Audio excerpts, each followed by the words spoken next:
So I can, hold on. All right, we're live. Oh yeah.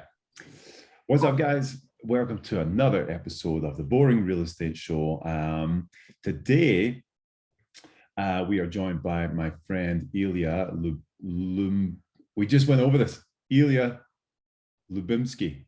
Labinsky, that's right. Yes. You got it. Thank you, Louis. I appreciate it. Yeah, for sure. Yeah. Eli, I'll let you kind of introduce yourself, kind of who you are, what you do, and then we can kind of jump into what we're going to chat about today. Yeah, well, my name is Eli Labinsky, and I work at Ambler, Keenan, Mitchell Johnson. We're an estate planning law firm. We also do trust administration, probate administration, and we just help people through a difficult time. But my goal today is to talk to you guys a little bit more about estate planning and, common misconceptions I've heard. And I wanted to clear up some things because a little bit of education goes a long way. And that's what we believe at the firm. So we're big on educating folks. We put on seminars, informational little webinars all the time. So yeah, that's kind of what we do, and I'm super excited to be on here with you and talking to your viewers as well. Thank you, Louis. Yeah, well, I appreciate it, man. Yeah, well, I guess let's kind of start big picture. Like estate planning is like, I just turned 40, but I still feel like estate planning is like something like my grandparents should be doing, or have done or whatever, So it just seems, I don't know if it seems like far off in the future, but I think that's probably because myself and a lot of my generation and the generation, behind us maybe don't understand what it is, like how to do it, when to get started, what the point of it is. So maybe just kind of touch on like the overview of estate planning and why it's so important. Absolutely. Yeah. And I hear this sentiment a lot. So, you're not the only one, and I'm sure many of your viewers are the same way. It's like, well, you really think about it and you put it off and you think, hey, this is estate planning is, so I hear a couple of different things. People come to me and say, well, I'm not super wealthy, so I don't have an estate. And so I tell them, you know what, everybody has an estate. No matter how modest or how large your estate is, you're going to need, or you may need somebody to take care of you at your incapacity. And so and then their eyes kind of light up and they go, well, what do you mean? And because a lot of people think, well, estate planning is just planning for what happens when you die. But that's only half of estate planning. So I always stop them there and I say, hey, you want to make sure you're taken care of. If something were to happen and you're still around, you want to make sure there's folks that you trust that are in charge, powers of attorney, things like that they can help take care of you. And hopefully you get out of it and you're able to live your life and, snap out of the incapacity. But you need people lined up because the alternative is a lengthy and expensive court process.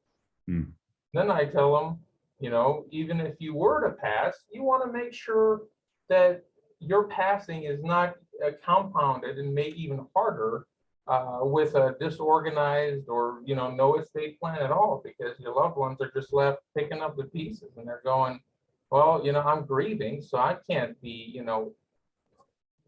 trying to organize mom or dad's estate or whoever to try to figure out what they even have. Because that just makes, that I see shutting people down more often than not. So you're essentially, by estate planning, you're giving them a gift. And it doesn't necessarily have to be morbid. A lot of people think, well, I just don't want to talk about it because, it's a taboo or I don't want to die. Yeah. What I found is it's really the opposite. If anything, you're making sure that everything's going to be taken care of and you're going to appoint the people that you love and trust to help you. And it makes things a lot smoother than the other way around. So you're relieving a lot of the pressure, I guess, from those depending on you, who you're leaving things to and how things are going to play out. Because I think that's like, I'm sure you see it every day, but I've heard of, fortunately, I've not experienced it yet, but I've heard of through like my parents and some other people, of people who were in great health, but for whatever reason, like passed away suddenly, didn't have all this stuff set up, and then it became just an absolute catastrophe, because like you're saying, you have people who are obviously grieving, and then but they also have to take care of all this administration work and everything that's going on. It just becomes like a double header. So unless you have this stuff taken care of and kind of checked off, you're almost like giving them a double whammy of like emotional grief, but also financial stress, everything, legal issues that they have to go through. Yeah, I mean, that's absolutely right. I mean, none of us have a crystal ball. If we did, then maybe, you would be super wealthy because you would have hit the lottery by now. Yeah. But, everybody feels like I'm okay, I'm doing fine, yeah, I can push it off. But we don't know what's going to happen. I could be in good health today, and tomorrow something can, have me bedridden. I can get, hit by a bus. I have no idea what's going to happen, but I don't want to compound the grief that my loved ones are going to suffer with. Hey, you're going to have to just start from scratch. You're going to have to organize everything that I have. I'm not leaving you any plan. And it just makes things harder and harder for your loved ones. And you don't, if you love your loved ones and you put them in charge, you don't want them to have to deal with that. I guess the other side of it is, well, if we're not planning, or if we're just leaving it to chance, then it starts up family dynamics that I've seen that crop up when siblings start fighting each other, and there's a lot more conflict that doesn't need to happen if there was a good plan in place that will save the estate money, rather than having brother and sister fighting each other, like mom wanted me to be in charge, or the other way around, or you don't know what you're doing, and all this infighting is just completely prevented. Yeah, for sure. So how does someone go about starting this whole process? Like, because honestly, for Mackenzie and I as well, this is, we've got young kids, but until we met like a few weeks ago, we were just kind of chatting away about this. Like, I hadn't really thought about it or considered it, but I'm like, man, I just turned 40. I'm like, okay, I should probably start doing grown-up stuff. So like, I think like a hurdle that gets in the way is that for me, I think to myself, this is like such a massive process to go through. This is going to take up hours of my time. This is going to be a headache. I don't want to have to do all this. Like, I wish there was just an online thing I could do which set it all up for me, So like, how do you get started? What does the process look like of actually starting like estate planning and getting all this done? You bring up a fantastic point, Louis, because it seems daunting, right? Oh man, I'm going to need to sit down for days and talk through everything. But the reality is, we know what to focus on. We're professionals. If you call the firm, you can set an appointment. Our free consultations last an hour, and we talk about a questionnaire that we sent you ahead of time. It gives you time to think about what you may have not thought about. Our questionnaire covers things like, what do you generally want to happen with your stuff? Who do you want in charge, in what order? And we break it down. We split out every document we do. So we say, hey, a trust or a will, who you want in charge, in what order? How do you want things distributed? And then, they're just lines where you can write a name or just write a quick answer. It doesn't have to be super elaborate. It's a starting point for us to then discuss. And our discussion is going to be, me looking at your estate plan, looking at the assets you have, and giving you an idea of, hey, here's the pros and the cons. Because a lot of people say, I don't know what I need in estate planning, and that's okay. That's what we're here for. We can walk you through that. We can say, hey, because you have multiple properties, it might be a better idea to have a trust. And here's the reason why. Or the flip side, if you have a more simple estate, or you have a simple distribution that you want to make your family, maybe a will makes sense. And again, we talk about the differences. With a will, the expectation is it's going to go through probate. There's a lot of times I hear from clients, there's this common misconception. I don't know how it got out, but it spread like wildfire. Is, hey, I have a will, therefore I don't need to have my estate go through probate. And Right. the reality is a will is instructions on what to do during a probate. So a will kind of implies a probate rather than getting around. A trust is more of the document we use to get around the necessary probate process in a court. So trust and will go hand in hand together. It's not one or the other. Well, so when we do somebody's trust plan, we help walk them through how it works. We say, hey, your property needs to be in the trust for the trust to actually work. That's the fancy word for that is funding the trust. When we do a plan, we always include wills as well, because our wills in a trust-based plan, they have a clause that says anything that didn't make it into my trust like I wanted it to during my lifetime, I want it poured over into the trust, meaning it's a fail-safe will. That's really what it is, because the trust is that major document that's running things. With just a will-based plan, when we're not doing a trust, the will is going to be talking about everything, including the beneficiaries, how things are distributed. If there's going to be trust that someone's death created, those are called testamentary trusts. Sometimes when people have special needs family member or somebody in the family just needs their assets or money carefully watched by somebody, then they have those provisions in their wills of trust. Right.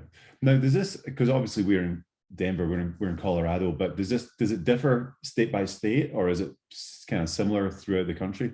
So good question. Every state has their own rules as to probate and how and what types of trust can be set up. But a lot of people ask me, hey, if I've done a will and a trust in Colorado, does that mean that when I move, I have to get yet a new will and trust? And usually the answer to that is no. But most attorneys, if you were to move to a different state, or if you move to Colorado from another state and you have some estate planning documents, we can review those. And most attorneys will be able to sit down, review those documents and tell you what, if anything, may need to be modified. But frequently, you don't have to start over every time you go to a different state, because states, they give credence to documents that were created under the laws of another state. Interesting. So for instance, if you had multiple properties in different states, but you lived and died in Colorado, and this is where the trust and the will and stuff was integrated, it was run by the rules of this state. Yeah. So when you die and you're a resident of the state, that's the state where the initial probate will be filed if needed. Okay. I will say any client who comes to me and they tell me they have properties in multiple states, I'm going to tell them a trust is going to do what they want in terms of estate plan, because you can make sure that the trust holds all these properties.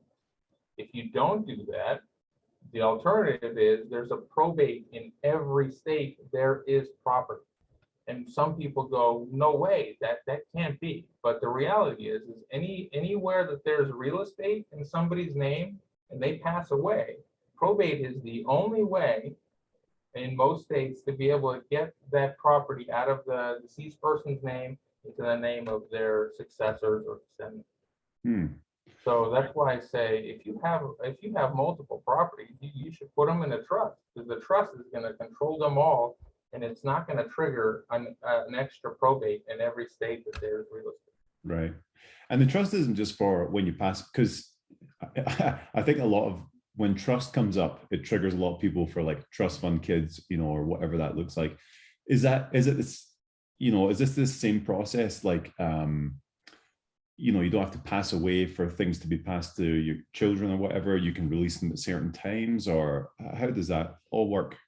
Well, the trusts that we're talking about for the estate planning reasons are trusts that are designed to, do what probate does without all the headaches of probate. Right.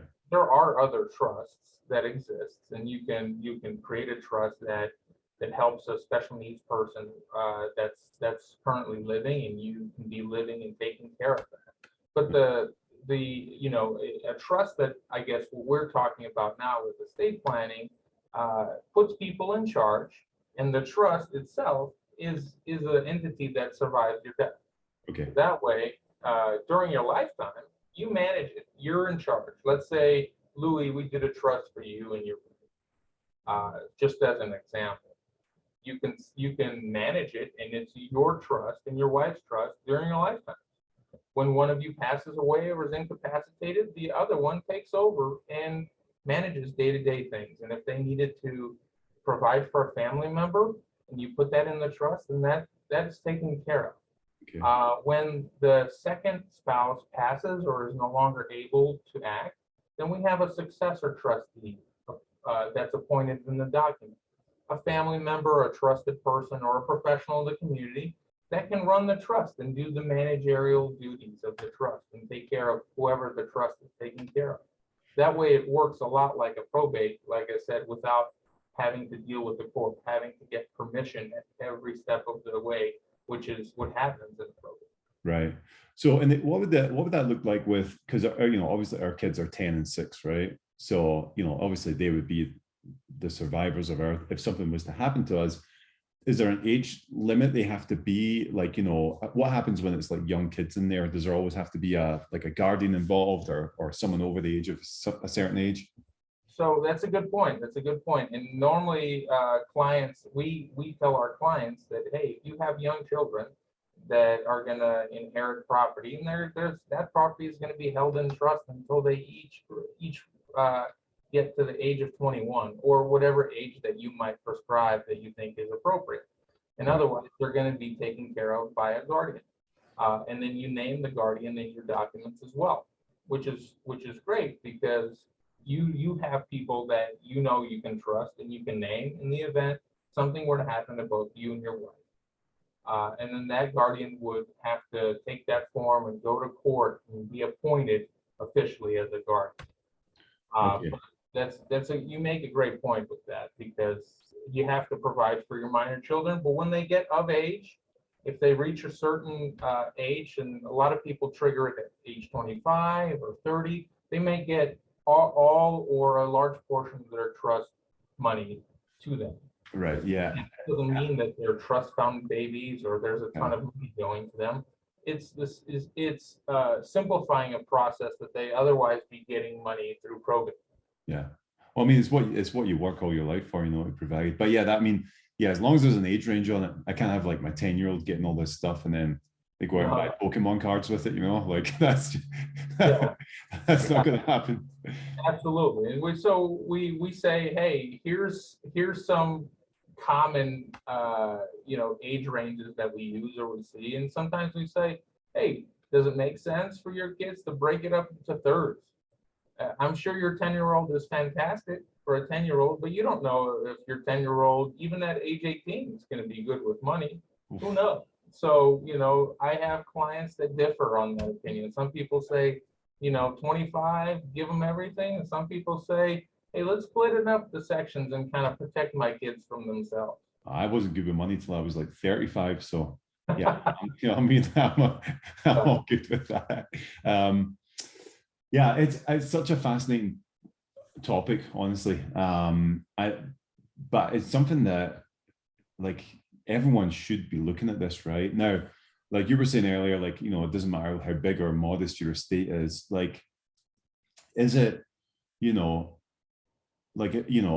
obviously we deal with the real estate side of things, but, if you don't have property you own or like, a bunch of assets and stuff like that, it's still worthwhile doing this? Or do you think there's a certain like threshold to get to before you start looking into this, or is it for everyone?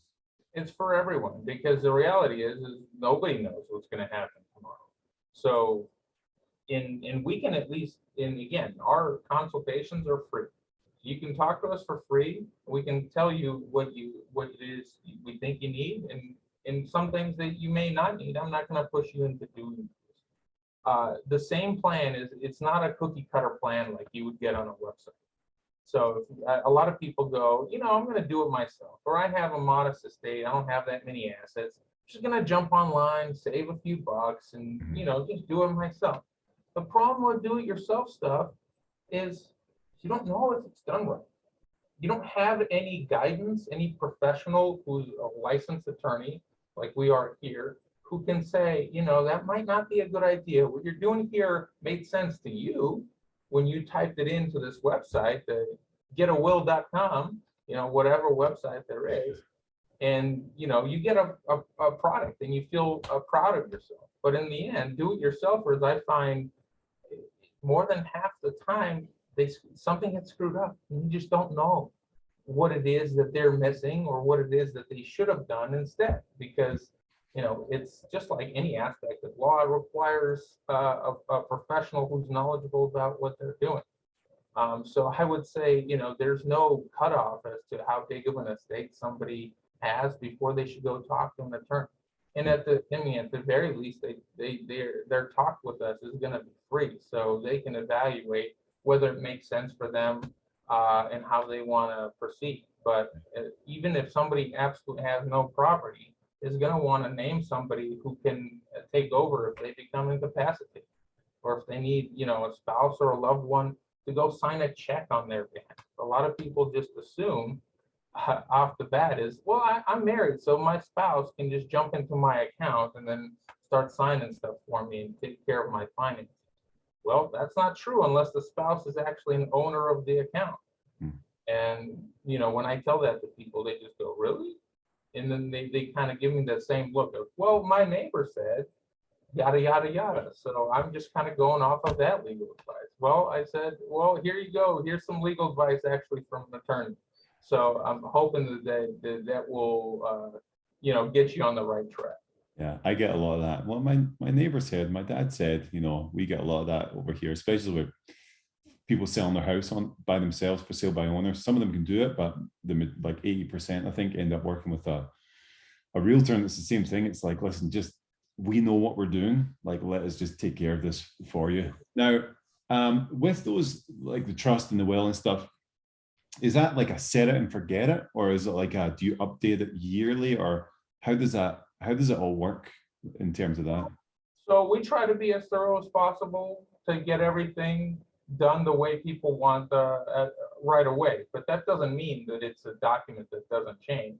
The document changes with you as life changes.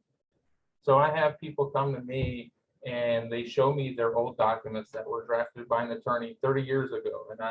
And I kid you not, they're like brushing off the dust from these documents that they, dug up from the basement and they've never looked at in 30 years.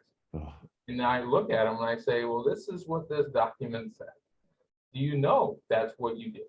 And they go, I don't really remember. I don't even think I read it. The attorney kind of just handed it to me and sent me on my way. And, we just don't believe in that.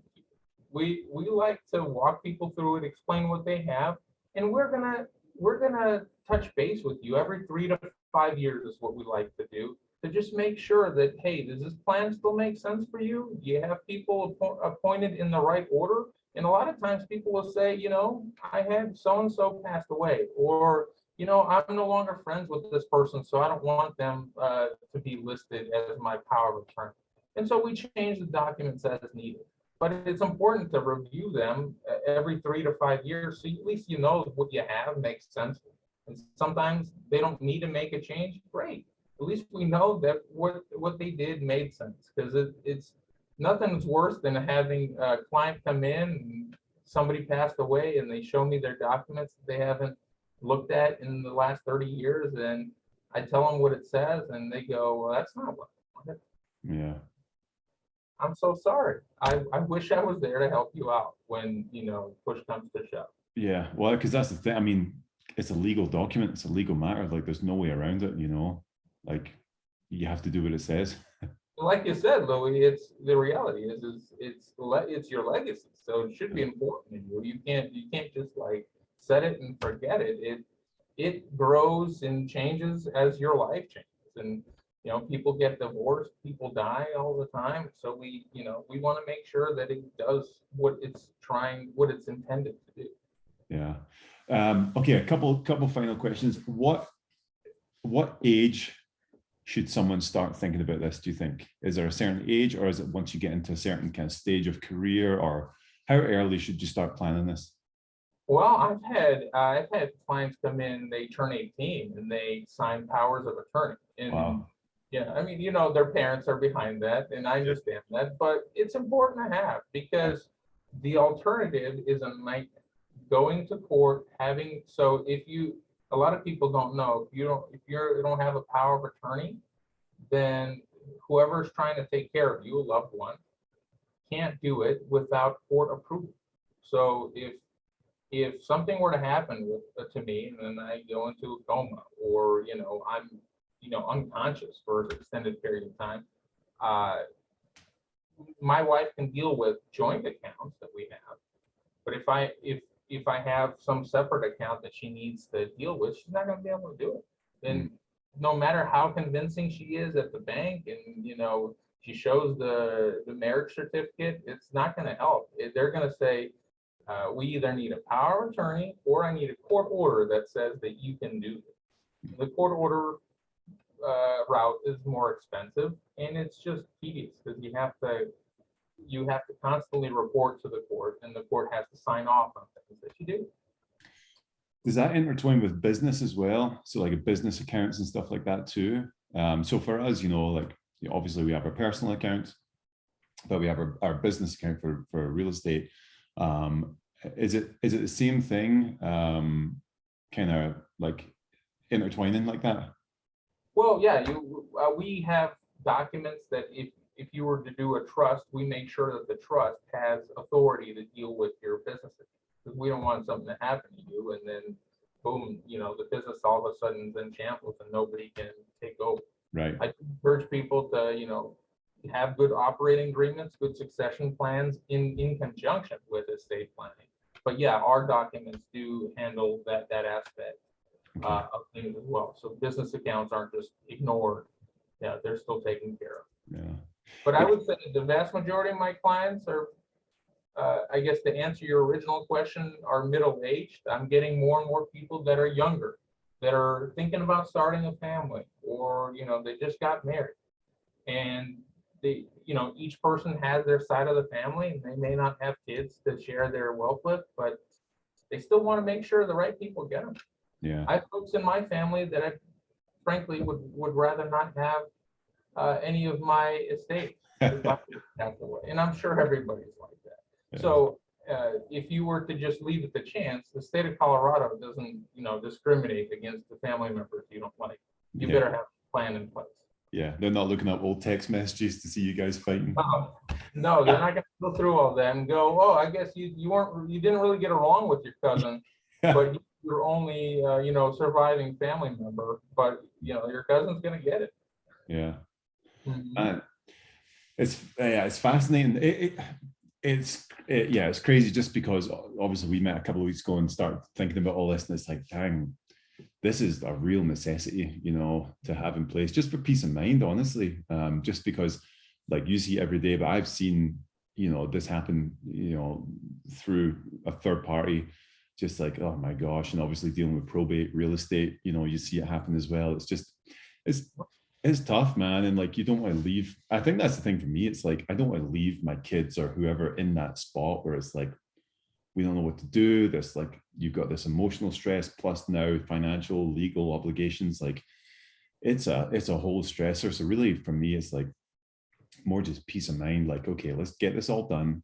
If something happens, there's a thing that's just going to say, okay, we're doing this, A, B, C, D, E, F, G. It's all set in stone, black and white, all good to go. So I think that's the biggest takeaway for me, is just, peace of mind. It might, might take a little bit getting to set up, but once it's there, it's a done deal. Absolutely. I love that part of my job, because I, sit down with people when they sign their documents, and I explain everything to them. And you just see a sigh of relief. Yeah. Okay, this meant something. This is going to get me what I want. But more importantly, peace of mind. I know that I'm taken care of. And I explain to them, I don't just, hand them a stack of documents and say, all right, thanks, go home. I want to make sure they know what it is they're getting, how everything works. We're huge on education. So Peace of mind is one thing, and I would say the Murphy's Law is the other thing. And I've been talking to a couple of clients about that, and they'll call me and say, "Hey, my husband is going to go into surgery in a month, and although the surgery might not be super critical, but it's likely that something will happen. They want to be sure that everything is taken care of. So they call me and say, "Hey, help me out," and we get it done. And the client has told me, "Hey, Murphy's Law says if I get these documents done, then hubby's going to be okay." And I Yeah. say, "Hey, I'm right there with you." Yeah, I love that's Murphy's Law is a real thing, that's for sure. But yeah, we're Mackenzie and I are the same. We're educational first. Like if you don't understand what you're doing, what you're signing in real estate as well, it's just a nightmare. And if you don't understand it, like it leads you to question if something happens, like you don't really know what's going on, then you can start assigning blame to different things because you didn't know what was going on. So we like to cover our bases and to educate people so they know peace of mind, like this is what we're doing. This is like what an offer looks like. This is what this means. And it's like everyone knows what we're doing. Okay, let's move forward. And you move forward in that, peace of mind state. So yeah, we're all about that. Well, yeah, thanks so much for joining us. I'll put your contact details in the description here so people can reach out to you. But what's the best way to reach you? Phone, email? What's good?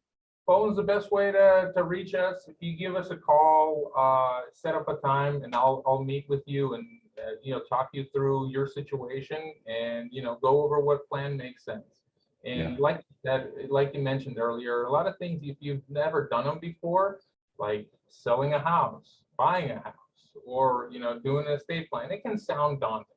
But that's why we have professionals like you and myself, that we can help people through it. So it becomes a lot more palatable, and we'll walk through the options, and then we're no pressure over here. So we kind of educate you, tell you about the situation, and then you decide what you want to do, and then we get rolling on things. Yeah, I love it. Well, we're gonna sit down and chat pretty soon for sure with our stuff. But I'd love to get you back on to dig into some other things that you guys do as well. I know there's a ton of stuff inside of what you do, not just like an overview of estate planning, but specifics too. So it'd be good to jump into that stuff too. But yeah, thanks so much. I appreciate your time, and yeah, let's get together soon. But any last remarks for people before we go?